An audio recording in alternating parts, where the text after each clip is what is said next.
有啲嘢好地地就唔好搞，一搞就爛。我尋晚衰咗啦。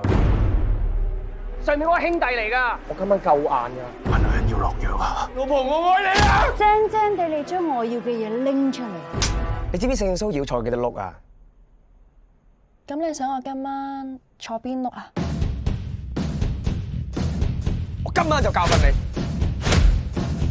點會無啦啦學私家車？私家車同電單車唔同噶嘛，你唔明？你咩都唔幫我實明嘅。阿佳啊，吊兒郎當，一啲安全感都冇。我拖咗佢咁多年，而家先同佢分手，佢接受唔到噶。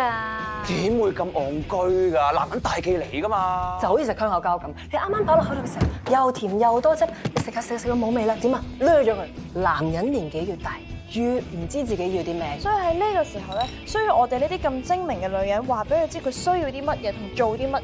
屌，咪一樣冇嘢。你今晚答唔到，你今晚唔使自瞓啊！夠啦！兩公婆做到咁樣，你又話有咩意思？咁樣互相懷疑，我真係受夠啦。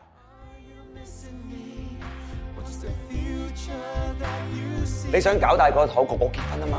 同我結婚真係咁難為你咩？結婚都好驚，蒸廢柴。有冇諗過娶我個女啊？嚇！又要嫁得好，又要嫁得早，邊有咁難㗎？你睇下佢結咗婚變咗乜嘢？你唔單止冇咗自由啊，你連自己都冇埋啊！私家車意義係咩？我唔明喎。